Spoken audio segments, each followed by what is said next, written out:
Hey, welcome to the Rice and Beans podcast. I'm your host, Eli, and this is Jason. Nice. Yep, this is where we talk about God, fighting, movies, current events, absolutely everything, and the kitchen sink. Yep, God's fighting all of them. Yeah, absolutely. Nice. Well, anyway, letting you guys know that we actually are also on YouTube, Spotify, and Apple Music. Possibly Pandora. Just check it out, just in case. Maybe, maybe not. And yeah, let's get started with the show. Let's do it. Absolutely. Cue intro music. Yeah.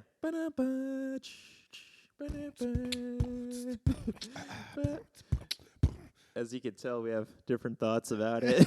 I was laying a beat down on the back of your... Oh, does that work, though? It could. Yeah, it could work. Yeah, I like it. Nice. All right. All right. So, We'd like to thank our sponsors. we would like to thank our sponsors. Thank you. You guys are awesome. We appreciate you. All right. And speaking of sponsors, I have a good idea for a sponsor. Mm-hmm. If you're listening to this, Ammo Can, I think you guys are awesome. If you want to sponsor us, Oh, definitely. that'd be pretty sweet. We could definitely get Ammo Can plugged in here. Yeah, 100%. I think they're a great place. I've been there a couple of times. Cool atmosphere, pretty good coffee. And they used to have board games there, right? Like when I visited my friend Zach in North Carolina, and we went to this coffee shop, and it had a beautiful view of the city. And yeah, it just like walls of board games, and you just play board games, and you drink coffee, and you eat like crackers and stuff, and it's just a good time. Crackers and coffee, nothing beats it. Yeah, and it was cool. We tried out a bunch of fun board games, and it's like that's the closest thing we have to that here, so I like it, you know? Yeah, that's where I found 5 Minute Dungeon. Oh, yeah. Was there, and then was it your friend that sent you that game? We were, at that other place. That's where we found it at. Oh, Yeah. so it's a coffee house game. Yeah, and it makes sense. It's quick and fun. Yeah. 5 minutes. Yeah. No, I love it. I work with teenagers, and they really enjoy it. But the kids that I work with are constantly trying to bend the rules for everything in life. Oh, yeah. And it's not their fault, But Well, yeah, I feel like little Latin kids are the exact same way, at least with all my cousins. They, like, no matter what game we play, someone has to cheat to win, and it's just like, we could just do this for fun. You don't have to win. Yeah, it's a survival technique. Uh-huh. Yeah, it's because their uncles and dads are constantly getting the upper hand on them and not letting them win, no matter what. I know I don't let my children win at anything. Just got to keep them down under the thumb. Good. But those high schoolers are constantly trying to change the rules. Mm-hmm. Yeah, and I'm like, no, it's called. They want to take the timer off. Oh. They're like, take the timer off. No. I go, the name of the game starts with 5 Minute Dungeon. I mean, the timer keeps the pace, you know what I mean? Yeah. It gives the game pressure, which it really needs. But without pressure, it's probably just a little bit boring. Pressure. All right. Mm-hmm. Yeah. Yeah, so first thing we should probably be talking about, so this podcast, like even though it's called Rice and Beans, we're both of Latin descent. Rice and beans goes with any meal. Oh, man. I was raised on rice and beans. Ice cream, cereal, anything. If it weren't for rice and beans, I'd be dead. Like, it's literally. the strength of the Latin people. I guarantee it. Yeah. My son eats so much beans and rice during wrestling season. Mm-hmm. It's mind-blowing. Yeah. Oh, man. And bananas. Bananas were great. Yeah, especially for Caribbean Latins. Oh, yeah. I mean, I love them. Like bananas with rice and beans and some chicken. Throw it right on the plate. Yep. Yeah. Just cut it up, and with the rice, it's just so good. It doesn't even have to be a plantain. It's just a banana. Just a banana. I mean, It's starchy. It's sweet. Yeah, like don't get me started on plantains, but like bananas by themselves. Finish them. Bananas by themselves are great. Yeah. Yeah. So yeah, we're Caribbeans, but we live actually in Alaska, right? And I know every time I go to lower 48, that's what we call the other states. Yeah. It's it's always weird misconceptions about Alaska. Like we live in igloos, There's, polar bears are just literally everywhere, And even though that's not necessarily true, we do definitely have bears, right? I'm not saying they'll like pop up everywhere, but we definitely have them.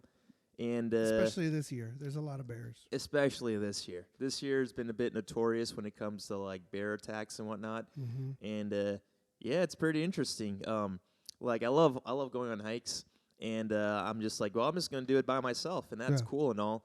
But I actually seen a baby bear maybe a few weeks ago, and immediately I was like, nope, I'm going home. Right? That's how I treat all bears. Probably the right thing to do. But man, I want to talk about your bear experience down by the river. Yeah, Yeah, down by the river. This was just like maybe a week ago.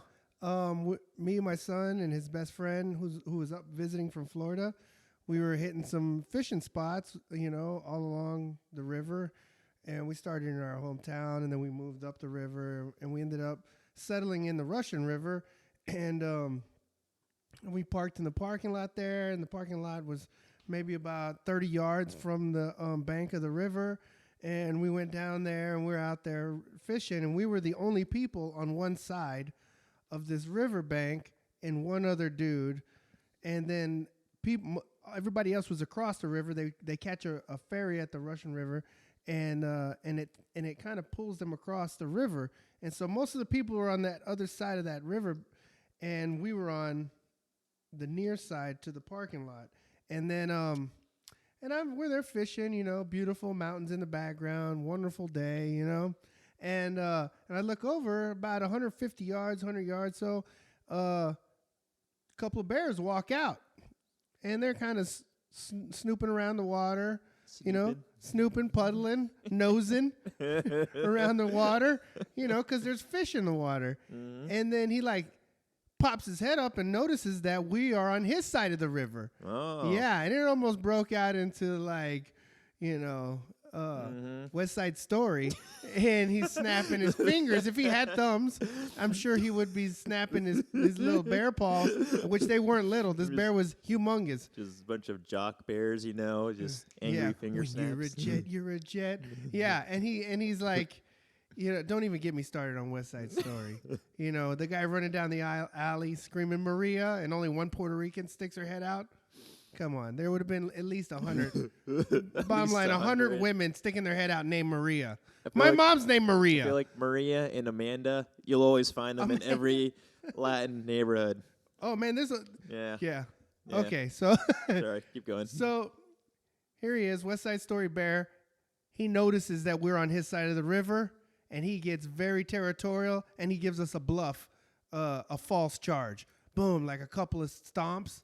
And then I'm like, oh, I don't think he wants us on this side. So I start reeling in my line and walking. Yeah, and he was with his son and his son's friend also. Yeah. Yeah. And I start walking to the shore, and I'm like, guys, we need to start backing out of here. And then and then my son and his friend Speedy are looking at the bear, and the bear breaks out into a sprint at us. Yeah, full-on sprint. It was like an NFL linebacker coming at us, except, 8 times larger. And I was like, there's rules of engagement when encountering bears, and they say when a brown bear charges you, you're supposed to drop down and play dead. First of all, I was in the river. What am I going to do? Drown myself? It's like I'm no longer playing dead. I'm dead. Right?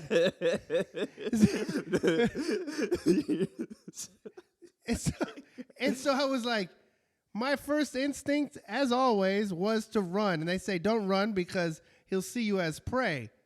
First of all, he already saw me as prey. I'm just going to say, put that down. He's bigger. I'm smaller. They're just bullies. My boots were filled with water. I had mud boots on that were filled with water because I was standing in the river with no waders on, just mud boots, because I gave mine to Speedy because his waders sprung a leak, and he's from Florida, and he got really cold. Yeah. The river's very cold. It's glacier fed. I don't know why. I can just stand in it. I guess I'm acclimated. And when that bear started charging, I took off with my boots full of water, and I told the boys, run! And by the time I knew it, Lickety split. I was jumped the fence and was in the parking lot in my car. And they were also like 20 yards behind me. I did not realize how fast I was running.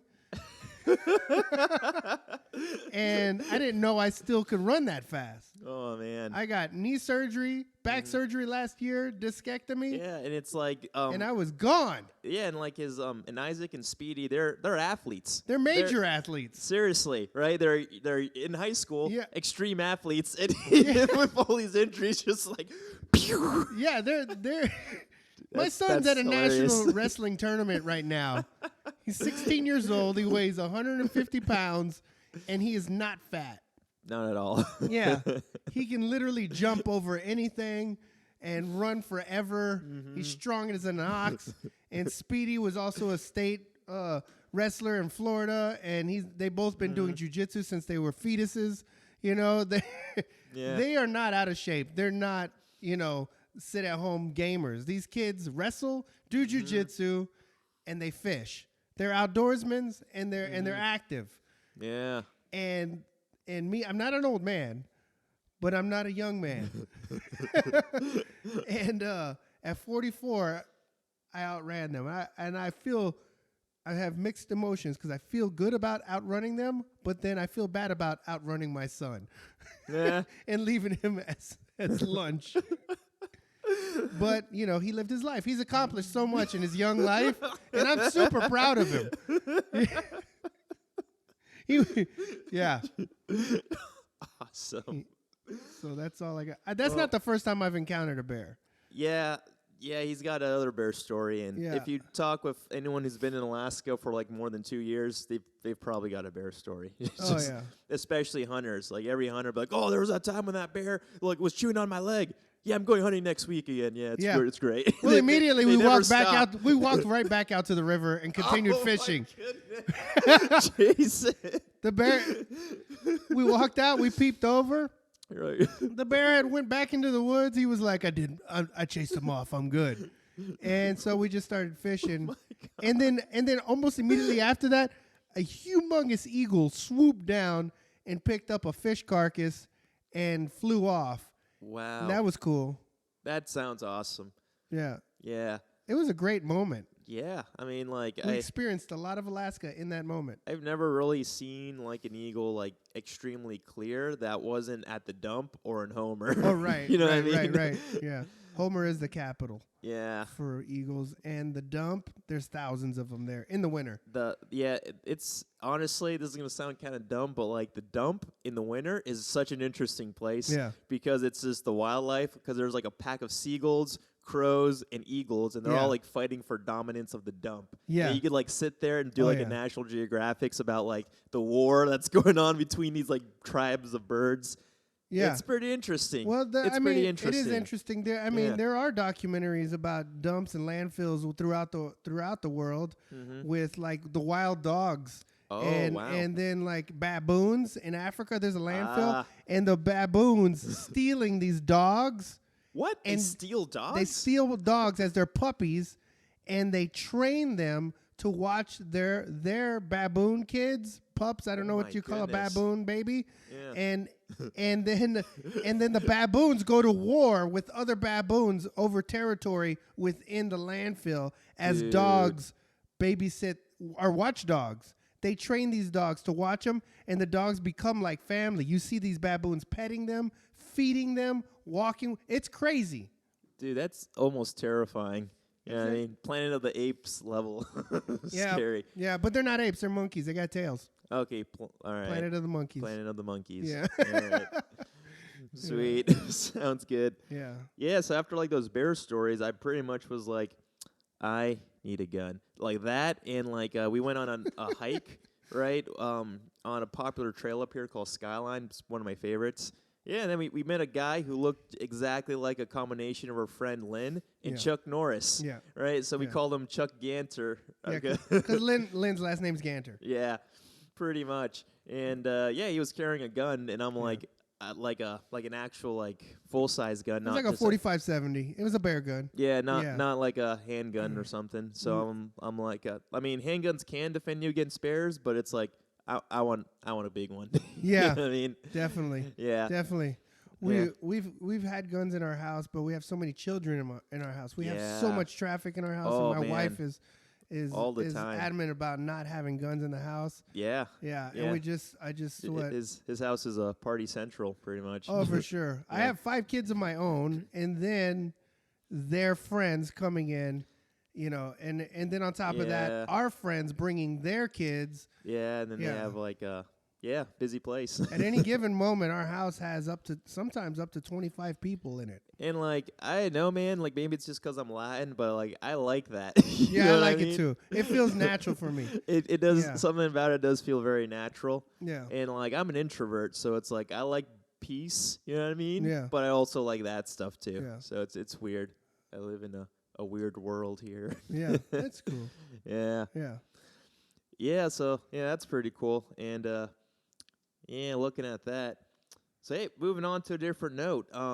Let's talk a little bit about MMA. So then, if you don't know, I'm a pretty big fan of MMA. I think it's awesome. Like when I was a kid, I was pretty much raised off of Bruce Lee movies and Jackie Chan. You know what I mean?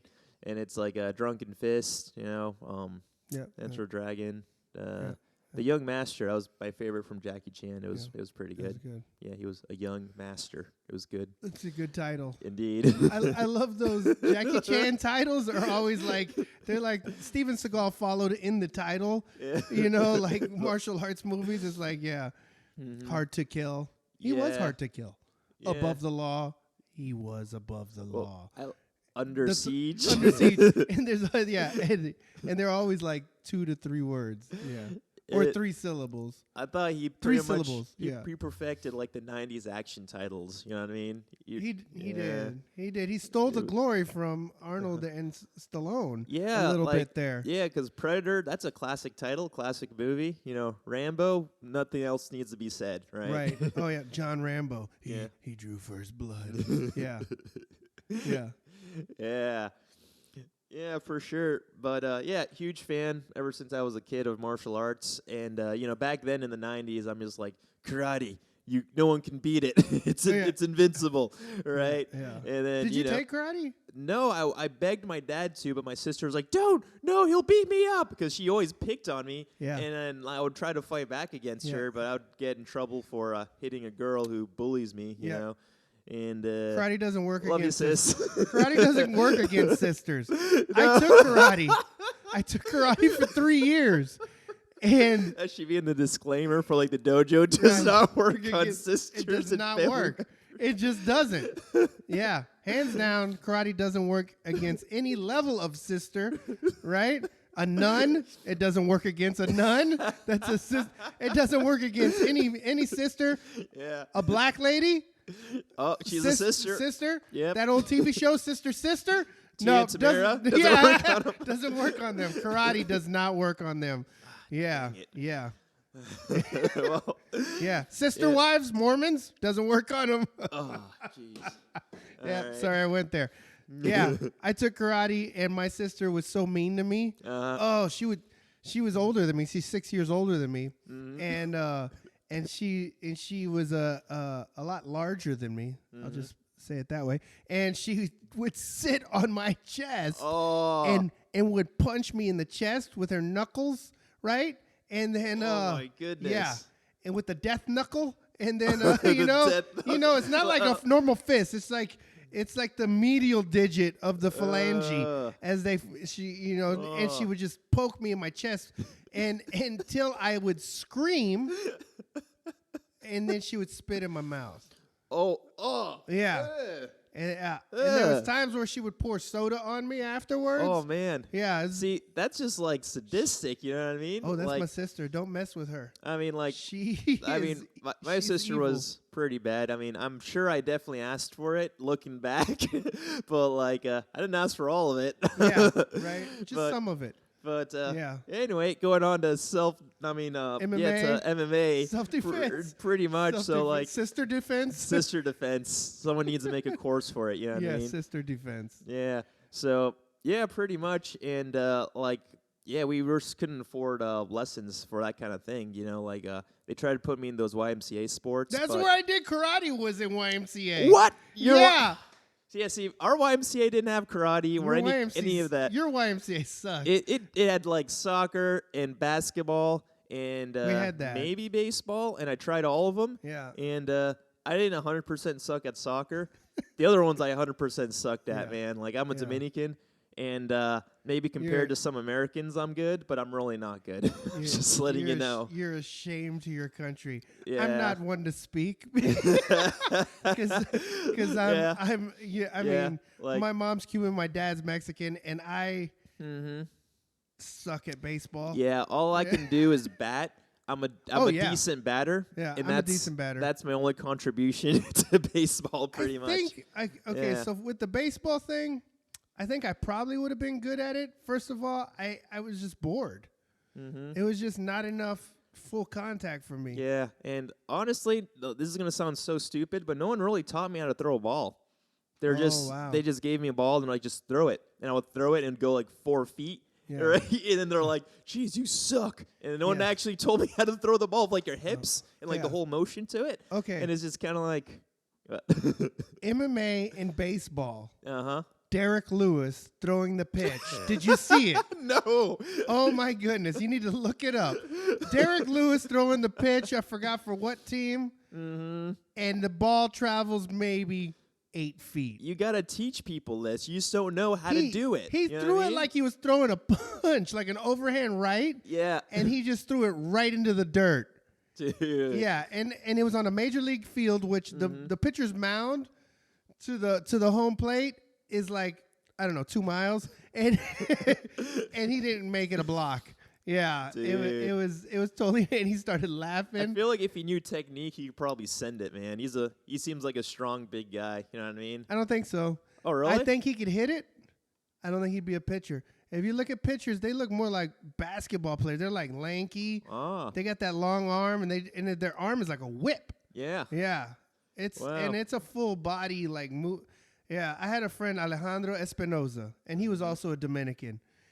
And we had these garbage cans in the parking of our apartment building, and this wall that would enclose the garbage can. Mm-hmm.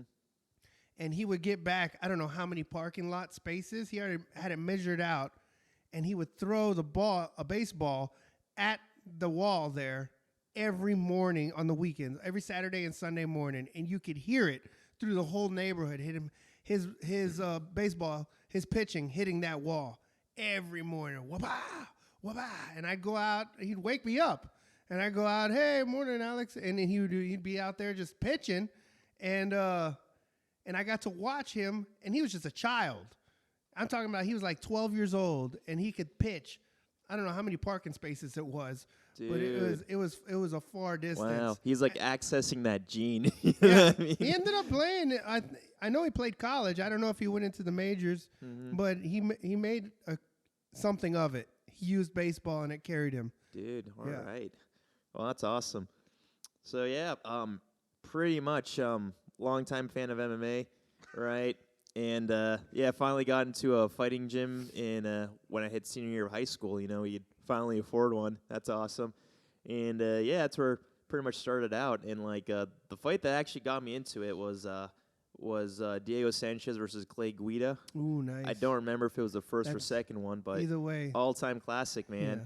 It was great. Yeah. Right. And pretty much after that, I'm like, oh, this MMA thing's pretty cool. Okay, when I think of that fight, I think of a chick fight. And I'm not saying they're like chicks, okay? Don't get me wrong. You mean just wild and ferocious? Right. Just like yeah, it's crazy because, like, at least for Clay Guida, you just saw, like, hair shaking around everywhere and just fists, right? Yeah. And then it looked like an anime fight to me. I think that's what, like, made me think of it. Like, you know those anime fights when they're just punching each other and screaming? Exactly. That's what it looked like. Yeah, that's exactly what it looked like.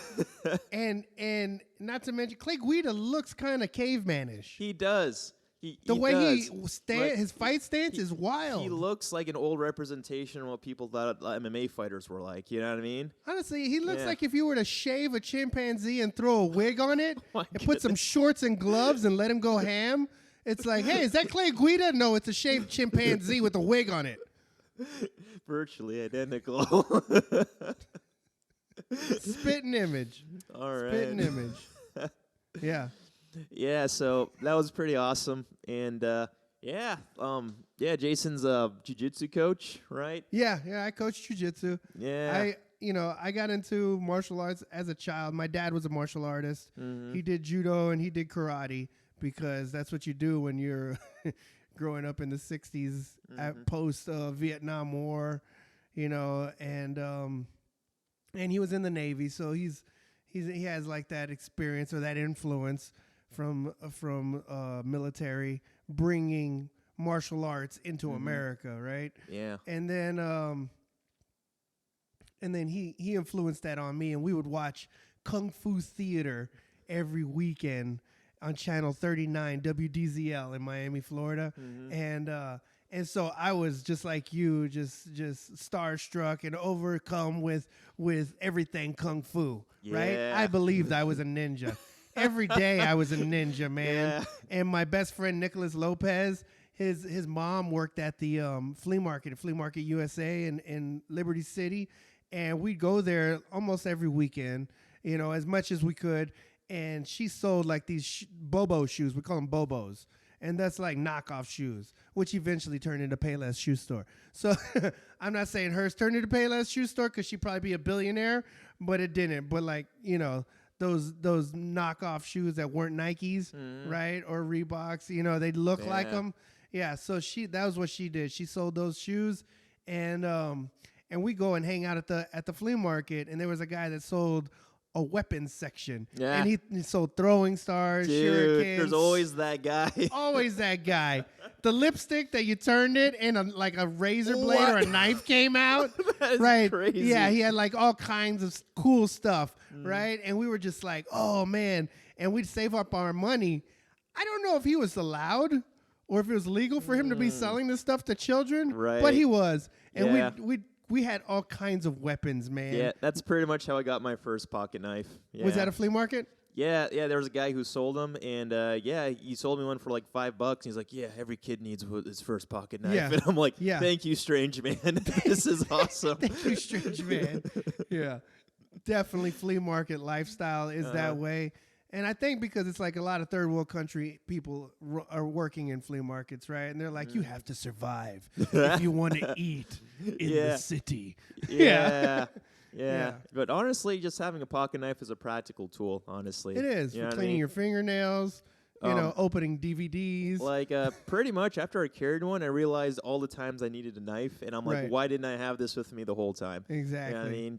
Just practical utilitarian uses. You know what I mean? I have kids, so we're not supposed to have knives at the high school, and I have kids all the time that have knives on them, and they're like, because we live in Alaska, and they're like, oh man, I forgot I had this knife, and then they give it to me, and they have me hold on to it till the end of the day. Okay. And then I give it back to them. So I think a pocket knife is a great thing. I think a lot of people just are so terrified of somebody being the New York subway stabber. You know what I mean? Well, it's just funny that it's like over here in Alaska, people are worried about that because I feel like as far as utilitarian uses, this would be a place you'd want a pocket knife. You know what I mean? It's just a very outdoorsy place. A lot of uses for it. I found a lot of uses for mine, and it's just like people are afraid of stabbers, right? And like in the inner city. It's more common for people to have one. Out of all weapons, less uses. I think the knife is the best self-defense weapon, even over a gun. Oh, yeah? Yeah. Oh. I mean, a person can run and hide. If you're in a knife always comes in handy. It never runs out of bullets. It has multiple uses. Very true. Close combat. Oh, man. Yeah. So, we would get all those crazy weapons talking about combat. And then I was, as I said earlier, was in karate, kindergarten, 1st and 2nd grade. We moved. I ended up going to a different school. And then I got put in Taekwondo in 6th, 7th, and 8th grade. And then when I got to high school, I started 8th grade, I started wrestling. In middle school, I started wrestling, and then I wrestled through that. And then along with that, I was playing football since 3rd grade. So football, they teach you how to tackle, and how to hit.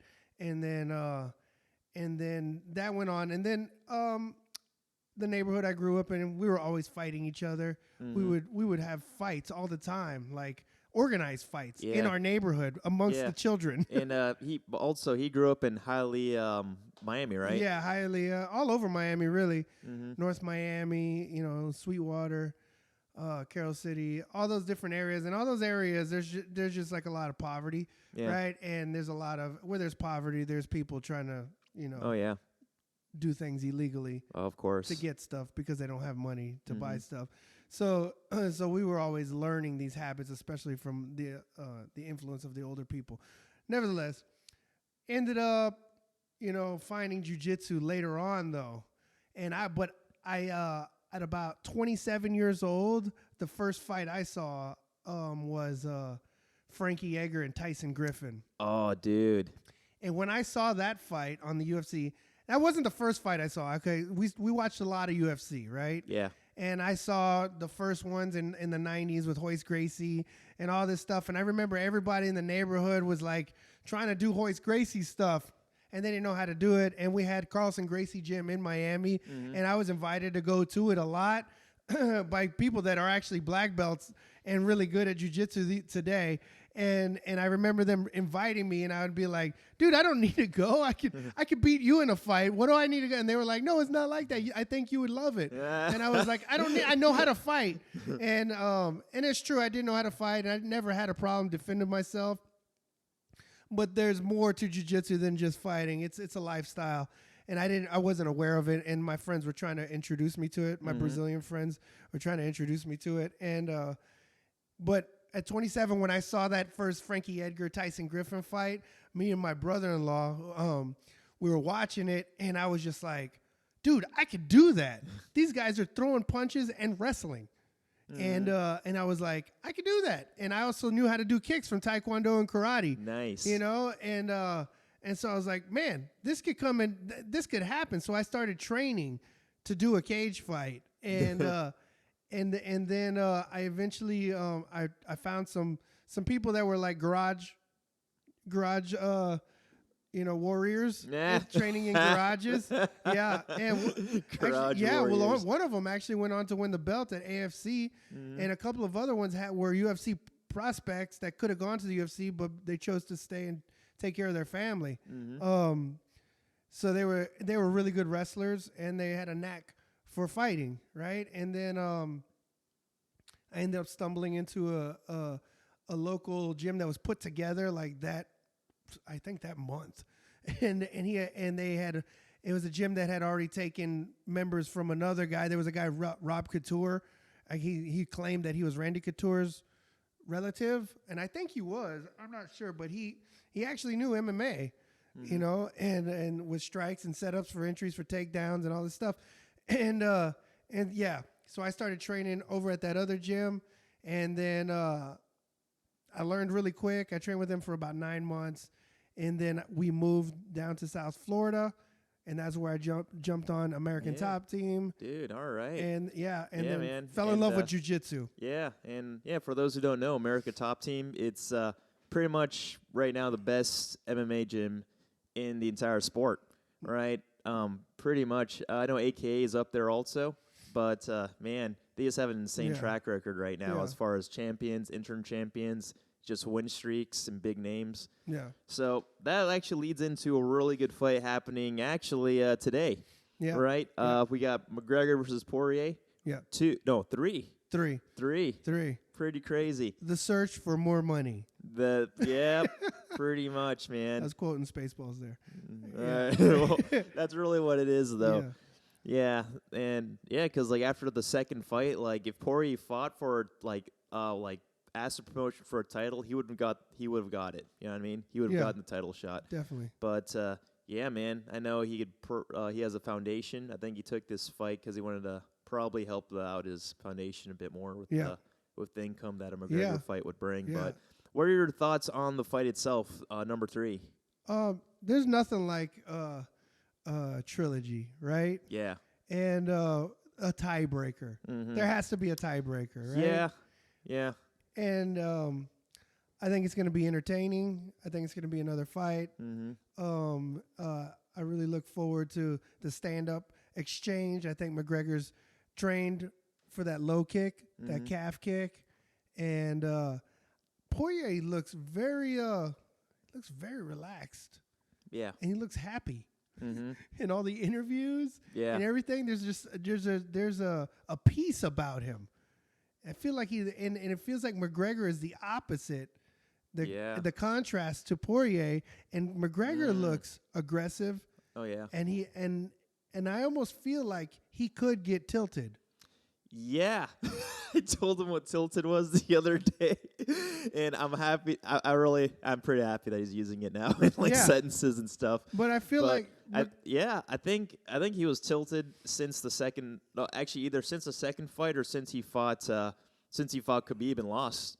Because honestly, that was like the turning point of like the old McGregor and the McGregor we see today, in my opinion, honestly. Yeah. Or actually, you may even say earlier to the Mayweather fight, right? Because think about it, that was the biggest payday he has received. Oh yeah. Right, and honestly, he feels no shame for the loss, but like because he lost to the greatest boxer of all time, and he's never boxed professionally. Yeah. I believe. Correct me if I'm wrong, somebody. No, I don't think he has. Yeah.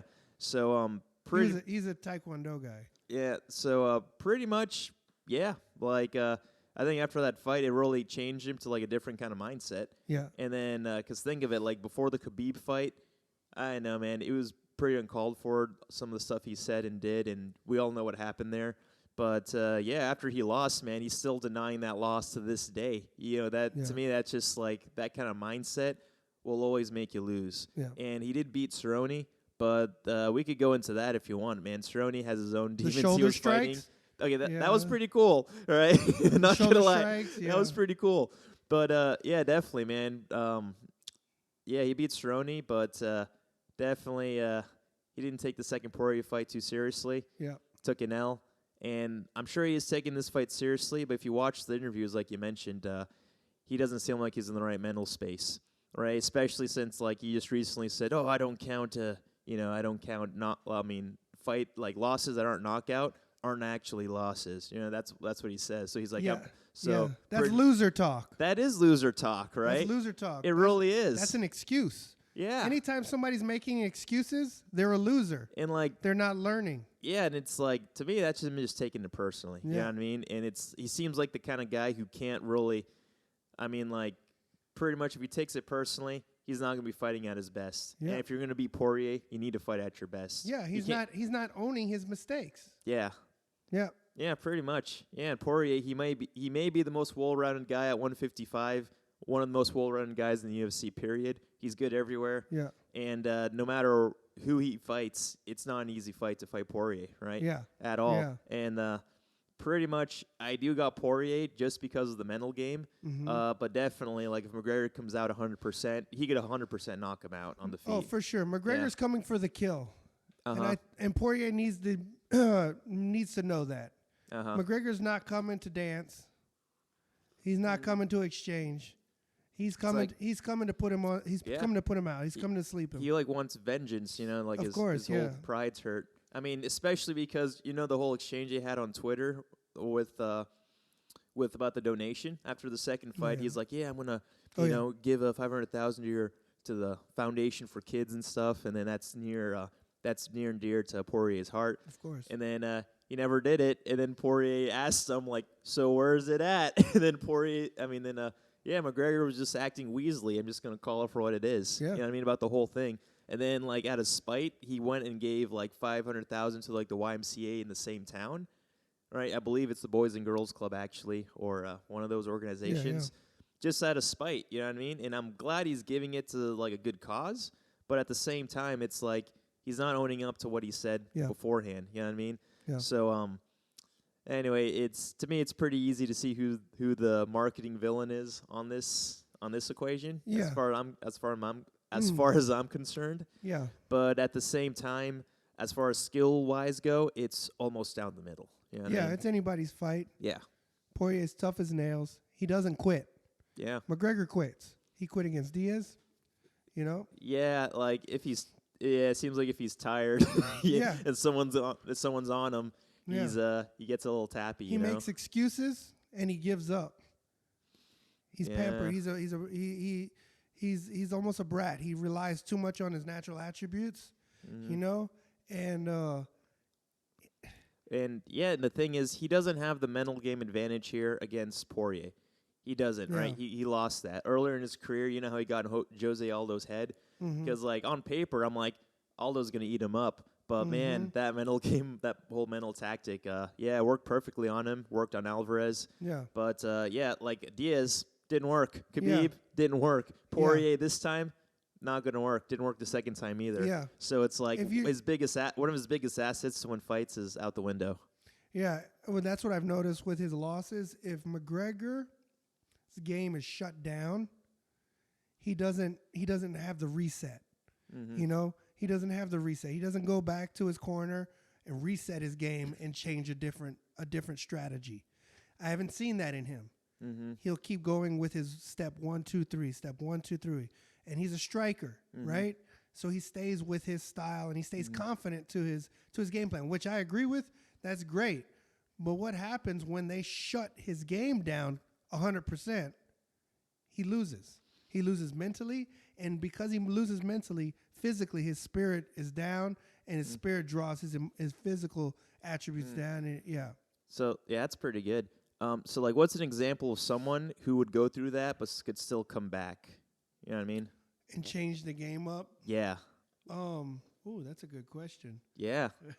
Yeah, because like when you mentioned that, I'm like, I think that could like take down anyone. Like, like everyone's game's just getting completely shut down. But I know there's fighters who come back from that, like almost kind of like Henry Cejudo against the Moraes fight, right? Because the thing of it, in the first round, like before the fight started, I'm like, I got Moraes, right? Just because how Cejudo has his stance, I'm like, Moraes will leg kick him into infinity, right? He'll stuff some takedowns, and he's got insane knockout power. I mean, he may.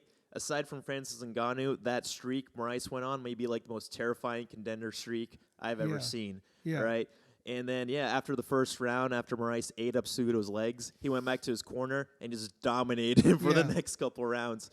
It was crazy. Henry Cejudo is special, man. He has a way of changing up. And I think, let me see here. People like that can go from stand-up to ground at any given moment are the people that can change that game up. People that have the ability to, it's not working on the feet, take them down, you know? Yeah. There's always another avenue. Yeah. You know what I mean? Yeah. Yeah, and, Cejudo definitely has that route. And, even Poirier has that route. You know what I mean? Yeah, he's got good ground. Yeah. Yeah, I think he could change it up. I think somebody... I mean, I know Khabib's the GOAT and GSP the GOAT. You know, those guys are GOATs in their game. And GSP's a one person that can change the game. Yeah. Can change it up from striking. Striking's not working. I'm shooting. And GSP really became mastered takedowns. He put a lot of effort into mastering takedowns from a karate guy. You know what I mean? That's pretty impressive. It's super impressive. And it says a lot about his character, about his mindset, that he's willing to learn something and break away from his strengths to strengthen his weaknesses. Yeah. Yeah. Yeah. I think that right there is huge. Man, absolutely. Yep. Yeah. So let's also talk about the Nate Diaz. Nate Diaz is sick on the ground. Oh, man. He's another person. If striking's not working... maybe people are forgetting how good he is on the ground because at least his last couple fights, he's just been on his feet. But, I remember back in the day, it's like you can't hang with him on the feet. Yeah. You can't hang with him on the ground. Dude, those Diaz brothers are dangerous, man. Seriously dangerous. Super dangerous. Oh, man, they're... Yeah. Also, Roy Country Nelson. Big Country. Yeah. I forget sometimes that he actually is really good at jiu-jitsu. he beat Frank Mir in a jiu-jitsu tournament. What? Yeah. Yeah. And he's phenomenal. Yeah. Yeah. I think if a person has really good stand-up, heavy hands, quick, good head movement, good footwork, but then at the same time can switch it up and go to their ground game. So that brings us to the next fight on the card. This is actually the fight I'm most excited for. Wonder Boy versus Gilbert Burns. Possibly my two favorite guys at 170, possibly. And it's going to be a great fight. And the only bad part is one of them has to lose, which sucks. Hey, let's watch it anyway. Right. I love Gilbert Burns. Dude, me too. When you were mentioning about a guy who's good on the feet, good on the ground, knows how to mix it up, that's Gilbert Burns. That's Gilbert Burns, 100%. Right? And aside from Damian Maia, easily the most dangerous ground jiu-jitsu fighter in the division. Oh, yeah. Easily. Super easy. And I mean, like easily picked. Yeah. Right? Yeah, for sure. And his stand-up, absolutely no joke, right? And, this fight's going to be fantastic against Wonderboy Thompson. He's, in my opinion, him and Adesanya are like the ultimate snipers, right? Pretty much, right? I'd love to see them fight if that were to happen someday. But for sure, in 170, he is the ultimate sniper, right? He's great with any kind of strike. He knows them all. Yeah. Excellent distance management.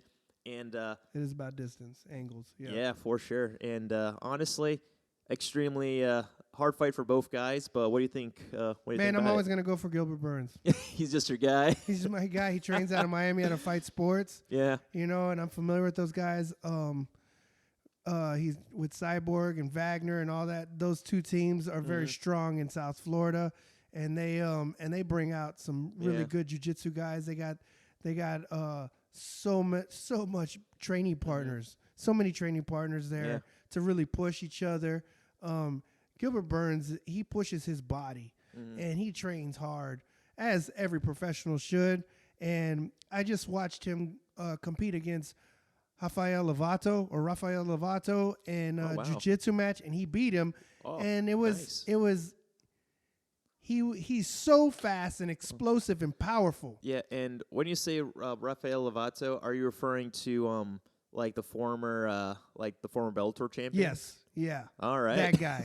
Nice. Yeah. Pretty awesome. Yeah. So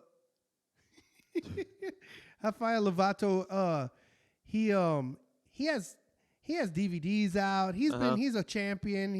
He trains under the Riberos, you know, Zanji and Salo Ribeiro, you know, and his jiu-jitsu is 100% complete, right? Yeah. And Gilbert Burns had an answer for it. That's insane. You know, that's insane. He got to Rafael's back. Yeah. He didn't finish, but it was enough to get points to win. And I know a lot of people, they wanted to finish this and that.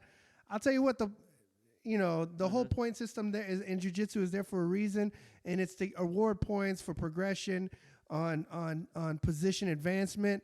And Gilbert Burns advanced in position. And if you think about, say, if it was like any of these fights, like we're out in the street and you're waiting for the police or friends or somebody to come and rescue, and you can control this position for enough time till somebody else comes, and that's when the time ends in a round, or that would be the time in the street fight when the cops showed up or people showed up to help.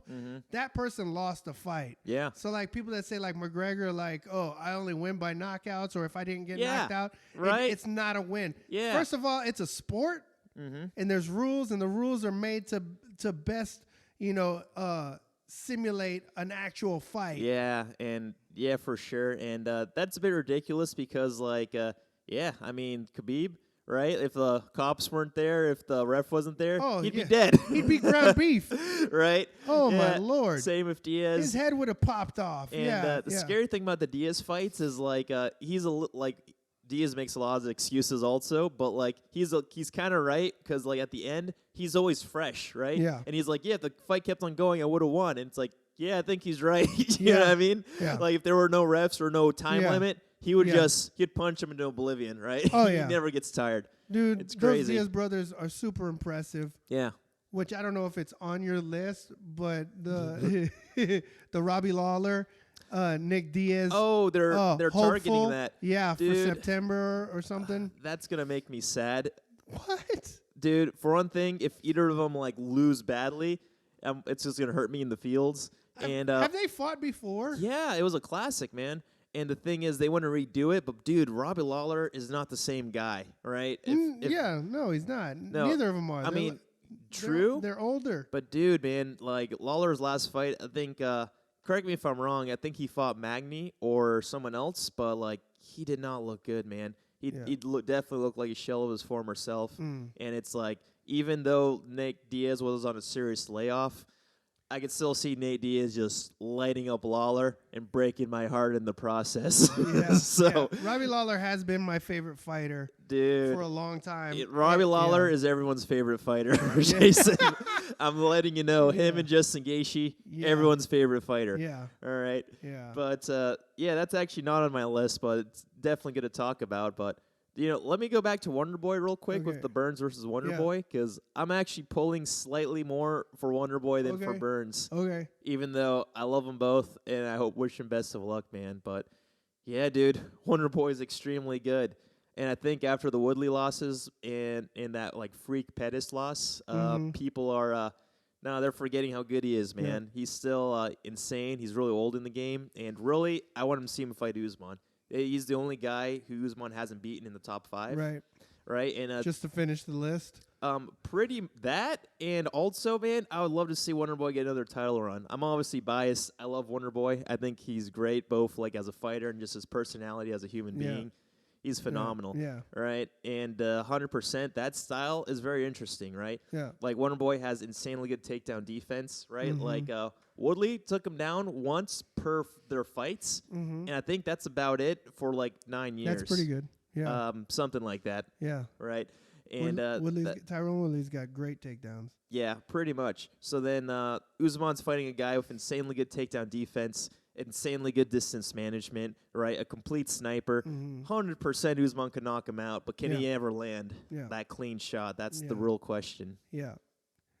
Usman's he's a beast. He's a stallion. The crazy thing is he keeps on evolving. He's the champion, and he doesn't stagnate. He goes to the next level, to the next level, to the next level. Yeah. And I know they're targeting him versus Colby too, and I do want to see that fight.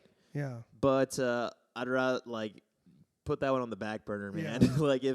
if Thompson beats Burns in an impressive fashion, that has to be the fight to make. Anyone who beats Burns in an impressive fashion, just give him the title shot. Yeah. Right. Yeah. And say as far as I'm thought concerned, Gilbert Burns would give Usman a better fight.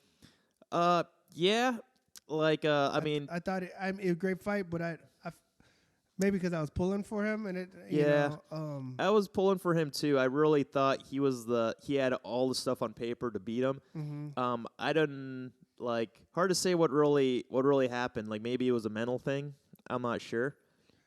Or just the better man won that night. Explosive. Yeah, or maybe just the better man won that night. He had an edge over him. Whatever it was, he had that edge over him. Well, and I mean, he was quicker to the punch. Yeah, because I was looking at it and I'm like, because both their ground games, I'm not sure who would actually win that exchange, just like his wrestling or his jiu-jitsu. Yeah. I was pulling towards the jiu-jitsu. Right. And on the feet, I'm like, he just looks so good against Woodley. I'm like, yeah, dude, I thought Burns was going to take it. Yeah. But yeah, dude, if Burns just starts as Wonder Boy and gets one more win, put him back in there, man. Put him back in that title shot. Definitely. I feel so. But everybody wants to see Kobe get his jaw broken again, though. Yeah, and honestly, if they don't make that fight, Marty Usman versus Colby. Dude, Colby versus Burns is also a great fight. Yeah. I would love to see that also. Ooh. Right? Holy moly. Right? Yes. I would love to see that also. That would be... That's a fantastic fight. That would be Fight Sports versus... I don't know. It's Colby Covington's not in the American Top Team no more. No, he's not. He's running his mouth too much. He made his own little group. And based off his last fight, it looks like they're doing some good work there as far as his camp goes. Okay. But, is it enough to beat Burns in Fight Sports? Dude, we'll have to see, man. That sounds like a great one. Yeah, because down south, it's always ATT versus Fight Sports. Yeah, at Fight Time Productions, at those cage fights, dude, that's always the competition back and forth. Yeah, it's always ATT versus Fight Sports. At every jiu-jitsu tournament, it was ATT versus Fight Sports. Yeah, it's just how it goes, man. Nice. Yeah, absolutely. Yeah, so right. so pretty much. Yeah, is there any kind of interesting up there topics? Anything on your mind you want to talk about? Not that I know of. All right. So I'll be preaching this Sunday evening. That's right. So yeah, Jason is Mr. Jason at school, Coach Jason at the gym, and Pastor Jason here at Trinity Christian Center. Yeah. Yeah, so man in many hats. Yeah, and Jason at home. Yeah. Or honey. She doesn't call me honey. Dad. Yeah. Yeah, for sure. So, yeah, if you're in the area, Soldotna, Alaska, stop by Trinity Christian Center. We'll have Jason speaking. That's pretty awesome. Yeah. And tell us where you coach at and about your jiu-jitsu business. Well, the jiu-jitsu business is a nonprofit business. It's Revive Jiu-Jitsu, and we are under TAC Team. And my coach is Junior and Joao Silva, and he is located in St. Charles, Missouri. And him and I used to train together at ATT. And he's over there with Nick Sanders and another ATT black belt that left ATT that is with Junior is there, and Luigi is there. Yeah. And so I'm under those guys, and their gym is also named Revive Jiu-Jitsu. And so I coach here at All American Training Center in Soldotna. Dude, it's probably the best wrestling gym in the nation, I feel, as far as like setup goes, but also the coaching staff and the athletes there are phenomenal. Phenomenal. The owner, Pete Dickinson, is an amazing man. His wife, Tanya, amazing woman. They are a power couple by far. And they hired on Logan Parks, who is a Central Michigan University wrestler, graduate, and he's a phenomenal wrestler. Yeah, and then there's Aaron Gordon, who's also the other wrestling coach there, and also he's the assistant coach for Soldotna High School, and also Neldon Gardner, can't forget him, right? He's coached about everybody in our small town, and yeah, wonderful coaching staff. My son thrives there with the wrestling. I teach gi jiu-jitsu there. And we do a little. I'm a FCA, Fellowship of Christian Athletes huddle leader, and we do a devotional. We pray before we train, and we just we commit all our works to the Lord, so that they're blessed and that God gets the glory in everything that we do. Nice. Yeah, and it's an outreach. My jiu-jitsu is an outreach to the community. Most of my students train for free, and if we live in a hard-working community, so a lot of the people don't feel right about training for free, so they pay membership, and which I love that, and the money goes into the nonprofit and helps to pay for other kids that can't afford. We get to pay for our overhead, rent, space, and uniforms, and get those things out to people that can't afford them, because also in our community we have poor people too. Yeah, so anyone listening to this, what are times for classes? For right now, for the summer, is Monday, Wednesday, Friday, and it's 5 to 7. All right, so if you're interested, go on, stop by. All right, so we're going to wrap up this podcast here. Pretty good talk about jiu-jitsu and stuff. And let's just do a random question generator. We're going to do, random question generator. All right. Okay, do it. Okay.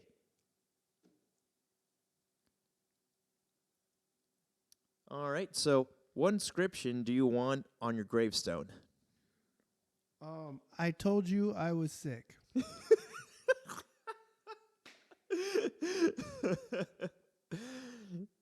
Awesome. Yeah, I don't really know. So something about me is I overthink everything. So now I'm going to have to think about a thoughtful answer. Oh, my Lord. But you know what? That's a good inscription right there. All right, we'll go with that. All right, so, hey, again, I'm your host, Eli. Yeah, and I'm Jason. Yep, and, hey, you'd find us Rice and Beans on YouTube, Spotify, Apple Music, and maybe Pandora. Just to check in there just in case. Yeah, I don't know. All right. You're in charge of that part. All right. Sounds good. All Hey, right. we'll see you on the next one.